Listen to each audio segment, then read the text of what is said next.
Thanks for coming on the show. Thanks for having me, Nick. I want to start with a fairly hackneyed question, which unfortunately I have to ask. How do we know that this laptop belonged to Hunter, and how do we know that the emails were real? Good question.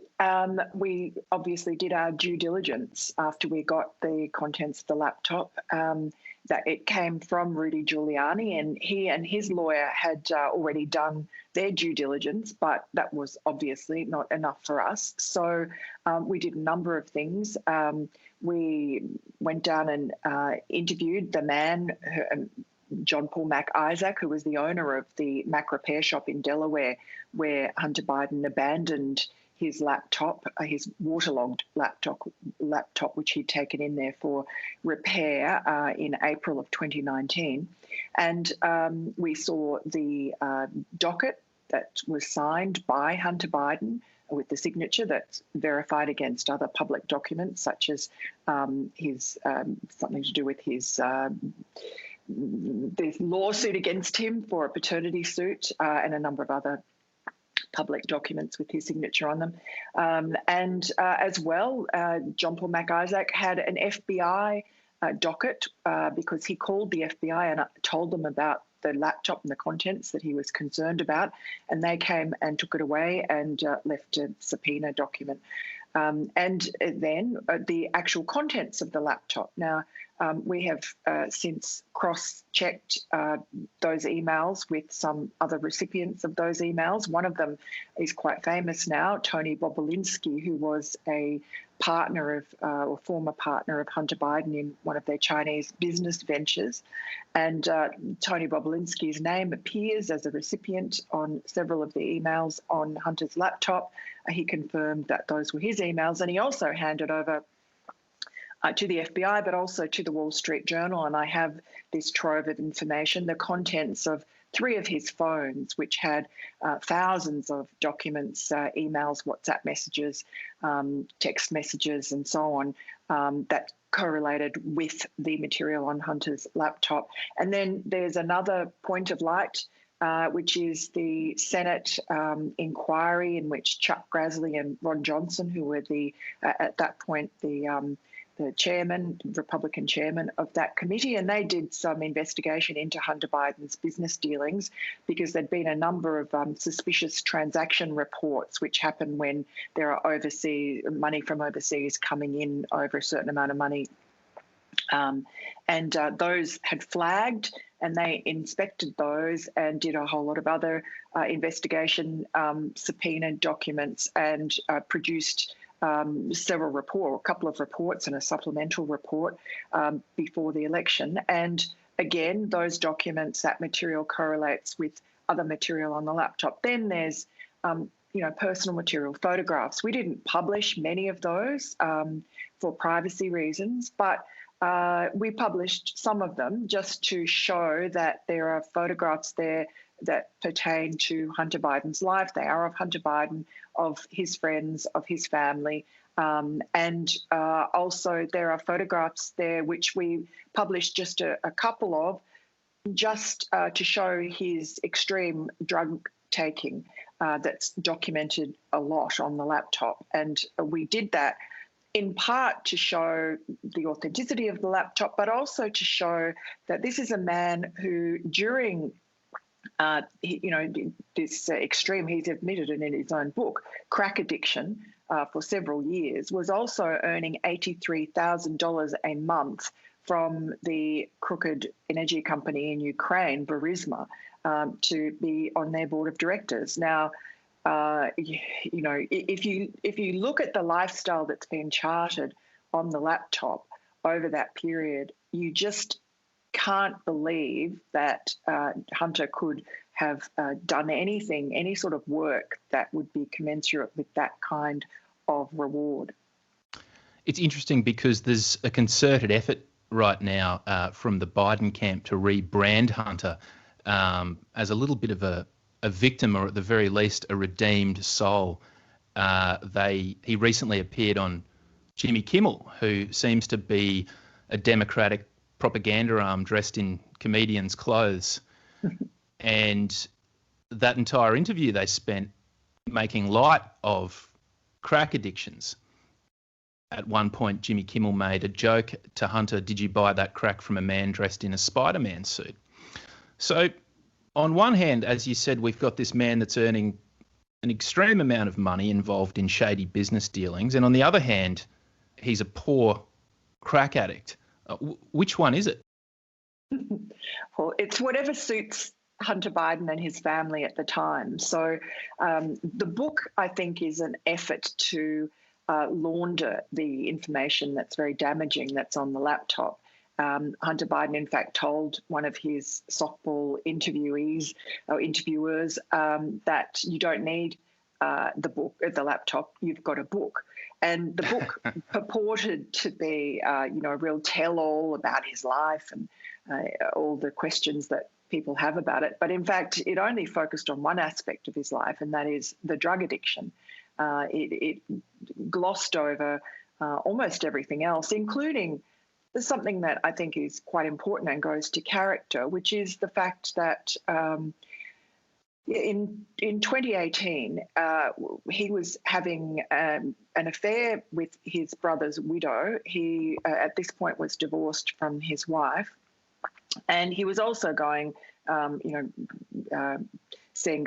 to strip clubs, spending lots of money on hookers, and he got a woman pregnant in a strip club from Washington. Now, he, in the book, claims that he can't remember any encounter with this woman, this fleeting encounter, supposedly, and that she came after him for a paternity suit, which she did, which she won. She got DNA evidence that he was the father of her daughter, who's now aged about 2 years old.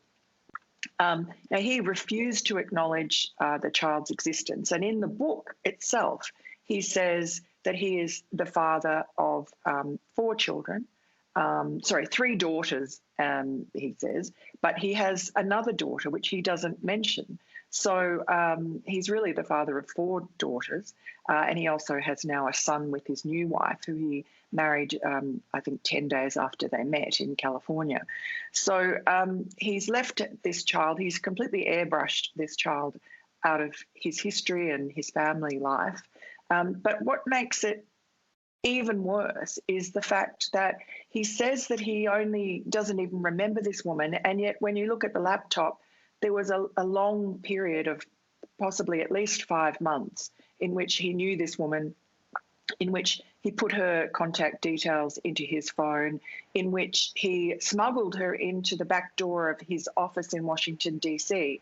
And when the building management objected to this happening after hours because there were a couple of embassies in the building and it was a security problem, and requested that he bring his visitors in the front door if they're coming in after hours so they can go through security. He took great umbrage at this and wrote a very long, I think 1,200-word letter castigating the poor building manager and giving the entire resume of the woman, the stripper, London Roberts, who was the mother of his 4th child, and saying that she is the basketball coach of not only my daughter but also Barack Obama's daughter, Sasha, because they went to school at the same school in Washington, D.C. And so really kind of pulling rank and declaring that this woman, who he knew everything about her, including what her basketball statistics were when she was in high school and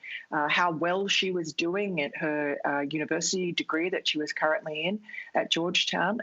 So he was au fait with every aspect of her life, right back to her childhood at that point. And yet, somehow, when he writes the book, he can't remember anything about her. So, I think it's inconvenient for him that the laptop is out there.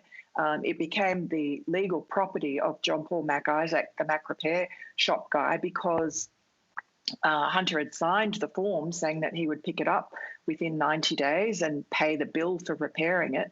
And Hunter did not do that, even though poor Mr. Isaac was texting him and phoning him and trying to get him to come and pay his bill and take away his property. And then after 90 days, it legally fell into the property of Mr. Isaac, who then just left it in in his shop for several months before he saw all the stories about the upcoming impeachment of Donald Trump over the Ukraine situation, where he had a phone call with the Ukrainian Prime Minister and said to him, well, you should investigate Hunter Biden and the dodgy dealings that he's had in Ukraine. Right. And he was impeached for making such suggestions over the phone. And when John Paul McIsaac saw this on television, he thought, well, I remember seeing this information about Ukraine when I was transferring the contents of the laptop, because it's all over the laptop. And so he decided he would call the FBI and see if this information was worthy of being investigated. And of course, the FBI did nothing with it. They sat on the laptop. It never appeared anywhere. And so after another 9 months or so, Mr. Isaac decided that he would try and contact someone in power to pass this information on. And he tried a couple of Republican congressmen and a couple of other people and got no response. And then he saw Rudy Giuliani, who is the former mayor of New York, but also at that time was the private solicitor lawyer for Donald Trump. He saw him talking about Ukraine. And so Mr. Isaac thought, well, I'll contact Rudy Giuliani since no one else will listen to me. And lo and behold, Rudy Giuliani, of all the people, with all the emails and the communication that he receives, his lawyer, who looks after his communications, actually read Mr. Isaac's email and thought that it was worth looking into and contacted him, and then had the laptop or the hard drive FedExed to his home. And then he did the due diligence, and he and Rudy looked through it and saw what they regarded as being several crimes that there was evidence of on the laptop, including quite considerable graft coming from China from various deals that Hunter Biden and his business partners were doing in China, which was basically based only on the influence that Joe Biden, who was for a good portion of this laptop, was the vice president. And the most stark example of that is in 2013 when Hunter Biden traveled to China, to Beijing, with Joe Biden, then vice president, on Air Force Two.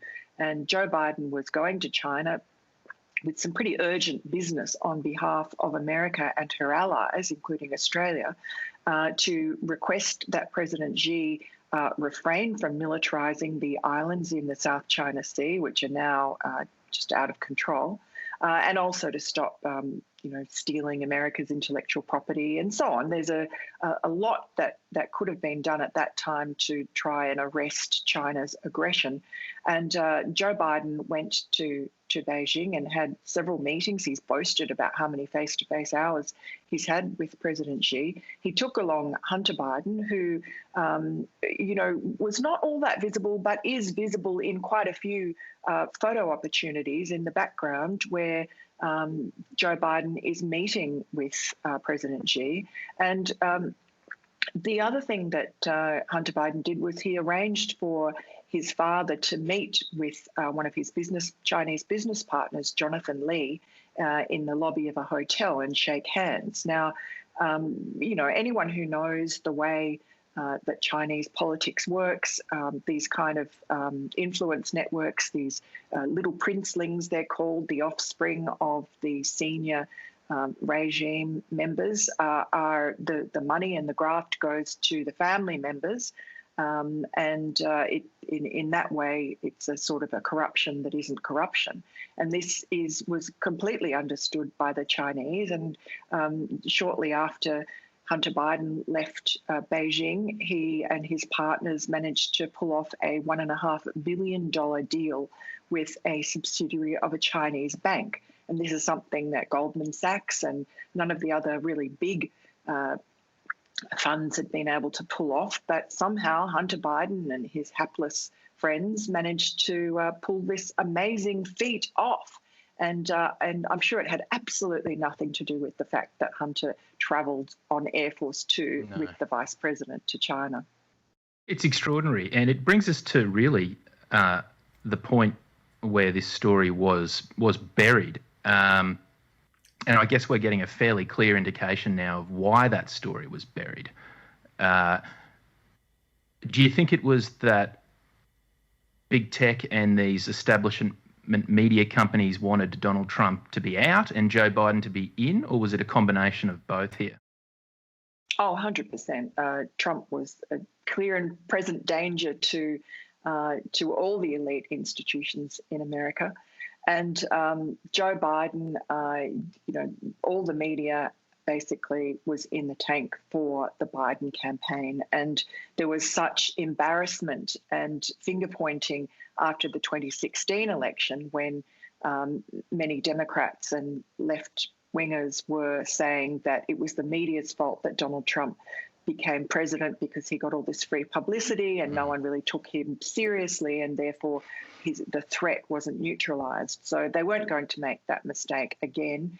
Donald Trump also had been very aggressive against the big social media companies because, they're basically too big.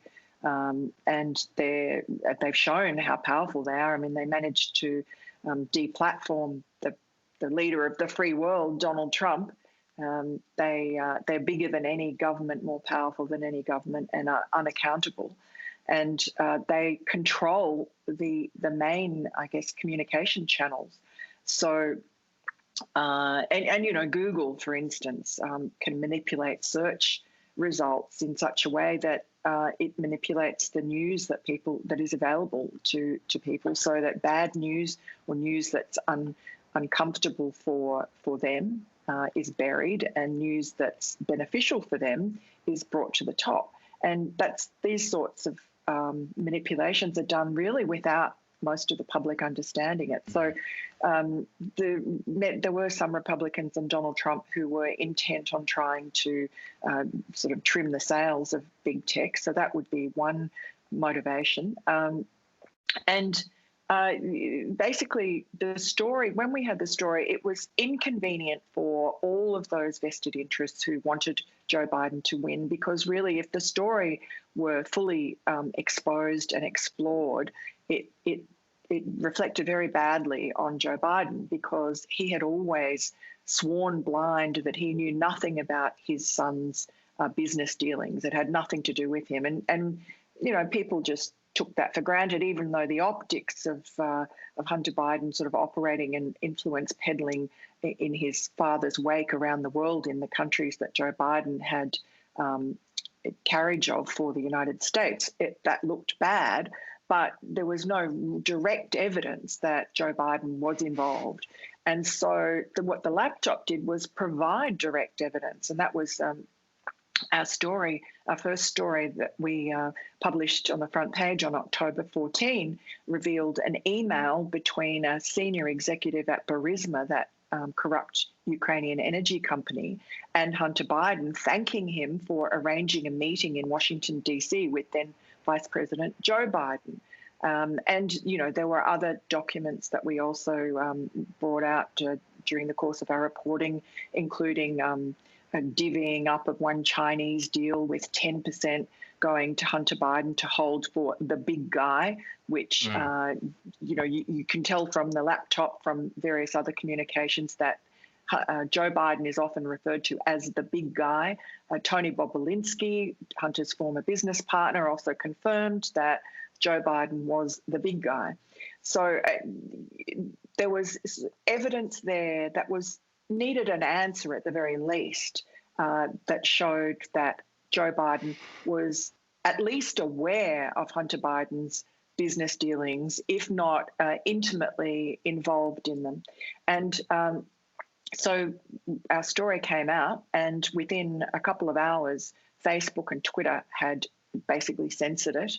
Twitter ended up locking the New York Post account for 2 weeks.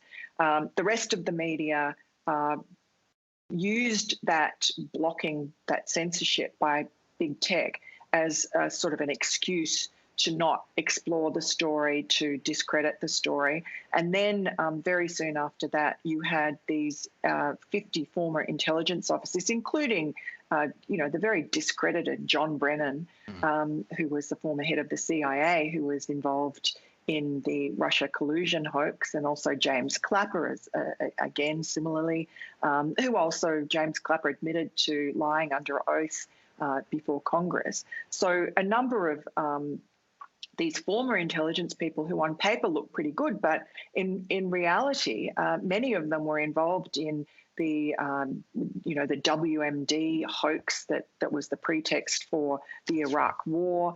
Many of them were in charge when the intelligence services missed completely the 9/11 attacks. So they're a motley crew. But they put out an open letter saying that, in their expert opinion, the laptop was Russian disinformation. And they'd never seen the laptop. They'd never contacted anybody who had seen the laptop. They knew nothing about it. They knew nothing about the contents. They just were running cover for the Biden campaign, because really this is what these people are, extremely partisan, and they've been playing a partisan game for a long time. So at least since the 2016 election, but very much before that as well. So effectively, it was what Donald Trump used to call the deep state, came out all guns blazing to crush our story, to make sure that as few people as possible could see it. And remember, this is only a couple of weeks before the election. So by that stage, a lot of people had already voted. There was a lot of early voting because of the pandemic. So we know that we don't really know what effect it would have had if the story had been allowed to run like a normal story, but we do know that there were polls taken after the election which showed that, I can't remember what it was, but it was a majority of Biden voters had never even heard about the story. And of those, a majority probably would have changed their vote had they known.